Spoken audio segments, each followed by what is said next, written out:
Acosada por los remordimientos, corre hacia el cadáver de Pirro. Desde lo alto de la puerta la hemos visto finalmente, con un puñal en la mano, inclinarse sobre el cadáver de Pirro, levantar los ojos al cielo y herirse y caer desplomada. Orestes pierde la razón. Los espíritus vengadores se apoderan de su alma infeliz. Británico, Berenice y Fedra.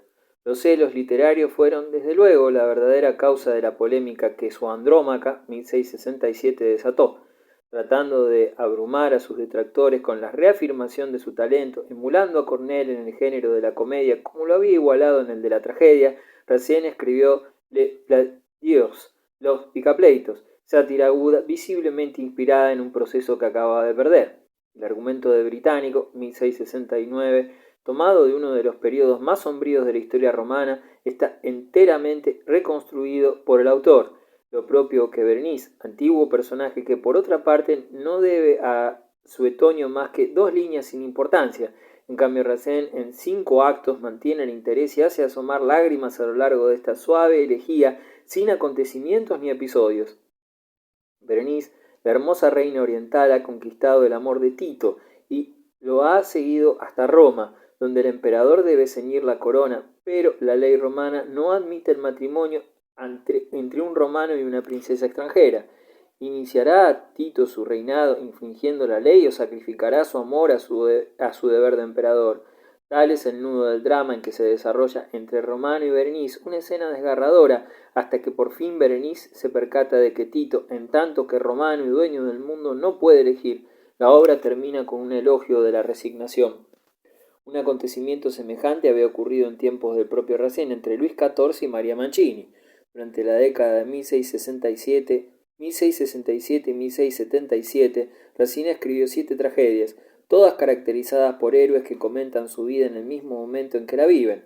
La última y más importante de ellas es Fedra, donde lo trágico es de orden puramente íntimo. Los dioses, en efecto, aquí no son causa y origen de una fatalidad física y psíquica, sino proporcionan un marco poético al fuego de amor culpable en que se consumen el alma y el cuerpo de la reina. Fedra fue en 1677 ocasión de una nueva polémica. A fin de hacer fracasar la obra, los enemigos de Racine alquilaron el teatro en exclusiva para las 6 primeras representaciones. A pesar de sus ulteriores éxitos, Racine quedó entonces hastiado de la escena. Las intrigas y cábalas de sus enemigos le quitaron incluso todo deseo de escribir. Aquel hombre era tan sensible a los reproches que pudo decir sin exageración: la más pequeña crítica, incluso sin fundamento, me produce más disgusto que el placer que puedan proporcionarme todas las alabanzas. Por otra parte, tampoco Racine era hombre que tratara con muchos miramientos a los demás. Triunfo y amargura de Racine. Racine rompió todos los lazos con el teatro cuando apenas contaba 37 años de edad y se hallaba en la cumbre de su poder creador. A partir de entonces la inquietud y la pasión desaparecieron ante un nuevo sentimiento de amor a Dios y a las virtudes burguesas. Una crisis religiosa fue la que provocó al fin esta ruptura brusca y completa con su antigua personalidad. Racine, procedente de una familia muy piadosa y antiguo alumno de Port Royal, volvió a su hogar como el hijo pródigo. Casó con una dama de elevada posición social, tan devota como acaudalada, y se convirtió en un padre de familia modelo, amantísimo de sus hijos. Por otra parte, el poder real lo ennobleció y lo nombró, junto con su amigo Beaulieu, historiógrafo de la corte, y lo colmó de ricas pensiones, ya que Luis XIV apreciaba mucho a aquel autor rebosante de dignidad y de prestancia, y buscaba su compañía. De todos mis cortesanos, Racine es quien más se me parece, decía. Tal elogio en boca del rey Sol significaba bastante. El poeta disfrutaba también del favor de la señora de Maintenon. Precisamente para el pensionado de Saint-Cyr, fundado por ella, escribió sus últimas obras, las tragedias bíblicas, Esther, 1689, y Atalía, 1690. El asunto de esta última procede del libro de los reyes. La ambiciosa Talía, reina de Judá y afecta al culto de Baal, cree haber aniquilado a toda la raza de David, pero su nieto Joás es salvado en secreto y recogido por su pariente Joad, gran sacerdote de Jabé.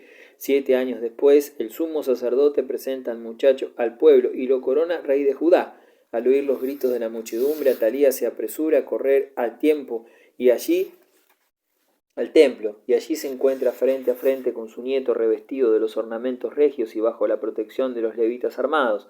La reina, así depuesta, se rasga las vestiduras y exclama a gritos «¡Traición!», exactamente como en el propio libro de los Reyes.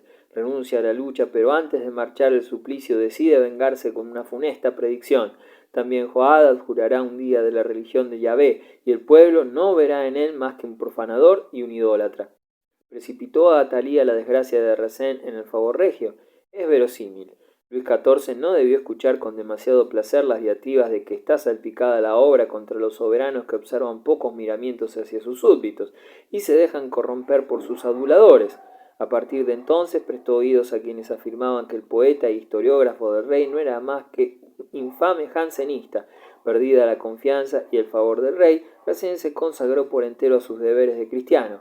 Murió de un absceso en el hígado a la edad de 70 años, uno antes de que terminara el siglo XVII. Del mismo modo que el emperador romano Tiberio decía de uno de sus cortesanos que era el amigo de todas sus horas, también Luis XIV pudo decir de Resén que era el poeta de todas sus horas. El crítico francés alude a esa especie de armonía preestablecida que hacía vivir la misma vida al escritor y al monarca, cantor del amor en la época juvenil y brillante del reinado, y una vez que Resén asimiló su conversión ofreció también a la ancianidad devota del rey Luis el eco magnífico de las palabras divinas, pero su final fue triste. Sin duda fue Atalía, en efecto, la obra maestra que no supo comprender el público lo que le atrajo la desgracia del rey, expresó en ella excesiva piedad hacia el pueblo. En realidad Resén murió de amargura, es el precio que hubo de pagar la sensibilidad que engendró su genio y su gloria. El racionalismo, el empirismo y las ciencias, el padre del empirismo filosófico. Francis Bacon era un noble señor inglés, custodio del sello privado real en tiempos de Jacobo I y gran canciller de Inglaterra, es decir, presidente de la Cámara de los Lores. Sin embargo, no debe a dichos títulos su fama en la historia, sino como padre del empirismo filosófico. Tanteó fortuna en la carrera administrativa, en donde para prosperar siendo tan ambicioso tendría que esperar demasiado. Solo a la edad de 40 años, en 1601, halló la tan deseada ocasión de obtener el favor de la reina como abogado de la corona en el proceso incoado contra el conde de Essex. El alegato de Bacon contribuyó en gran medida a la condena del ex favorito por causa de rebelión, a pesar de que Essex fuera un buen amigo suyo y tanto le ayudara en la privanza de la soberana. La traición de Bacon a su antiguo bienhechor constituye una mancha indeleble para su memoria. Muy poco simpáticas resultan también las adulaciones al rey Jacobo I y a su todopoderoso favorito, el duque de Buckingham. De esta forma sinuosa, Bacon alcanzó el poder y los honores sacrificando toda elegancia moral. Al final de su carrera fue denunciado ante el Parlamento por aceptar gratificaciones en el ejercicio de sus funciones. Ello ocurrió en 1621, poco después de celebrar su 60º aniversario, agasajado por todos los sabios y poetas de Inglaterra. De hecho, la culpabilidad de Bacon era muy relativa. Sin duda aceptó tales gratificaciones, pero ello era cosa corriente en la época, puesto que los magistrados ingleses tenían que subsistir gracias a tales ingresos, por estar muy mal retribuidos. A Bacon lo afectó tanto la acusación que cayó enfermo, y creyendo próxima a su muerte, trató de ponerse en paz con su conciencia redactando una confesión de sus faltas. Cuando el acusado hubo experimentado alguna mejoría, remitió a los lores un texto en el que reconocía el fundamento real de la mayor parte de los cargos que se le imputaban, e imploraba su clemencia, pero sus complacencias hacia los despilfarros del rey y de Buckingham habían atraído sobre Bacon la más profunda antipatía por parte de la representación nacional. Bacon fue destituido, multado y condenado a permanecer encarcelado durante el tiempo que plazca a su majestad. Ahora bien, decidió su majestad hacer salir de la torre al gran canciller a las 48 horas. De la multa nunca más se habló. La salud de Bacon se restableció entonces con maravillosa prontitud y se consagró a sus trabajos científicos y literarios con redoblada energía, dedicándose a ello los 5 años que le quedaron de vida. El dominio de las fuerzas naturales. Consideraba a Aristóteles como el padre de los sofistas y a Platón como un humorista. La ambición científica de Bacon era enseñar a la humanidad el modo de adueñarse de los fenómenos de la naturaleza.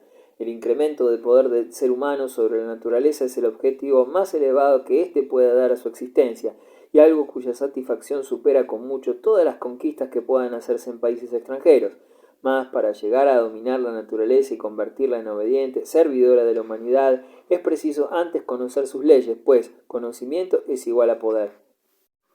Bacon pretende llegar a dicho dominio mediante la experimentación que puede forzar a la naturaleza a revelar sus secretos. Según Bacon, por medio de esta especie de tortura, puede arrancarse al mundo la respuesta a muchos problemas, mas el planteo acertado de las hipótesis a experimentar requiere de un constante proceso de purificación intelectual, librarse de todos los conceptos truncados y de las ideas nacidas exclusivamente de la costumbre. Al exigir tal proceso de purificación intelectual revela, aun a su pesar, su parentesco con Sócrates y Platón. Verificada la purificación del intelecto, el programa de Bacon prevé la síntesis de nuestras experiencias en un conjunto coherente. No debe imitarse a las hormigas acumulando todos nuestros conocimientos en un enorme montón. A ejemplo de las abejas, debemos transformar todos los datos adquiridos y mediante nuestras propias fuerzas ordenarlos en un conjunto sistemático. Con todo, cuando el Bacon pretendió emprender por sí mismo esta tarea, trabajó sin método y reunió tantos datos que terminó por perderse en un caos. En definitiva, si Bacon no hubiera sido más que un empírico, no habría podido crear ciencia. Para ello le faltaba además un lenguaje, la matemática. Ello no fue obstáculo para que Bacon llegara a formular algunas hipótesis y teorías sumamente válidas, entre ellas la identificación del calor con un movimiento de los átomos y la relación entre los sentidos del gusto y del olfato. ¿Acaso el hallazgo más genial de Bacon es, sin duda, el enunciado de que nada se pierde en la materia, lo cual no crece ni disminuye, pese a los cambios que experimenta de continuo?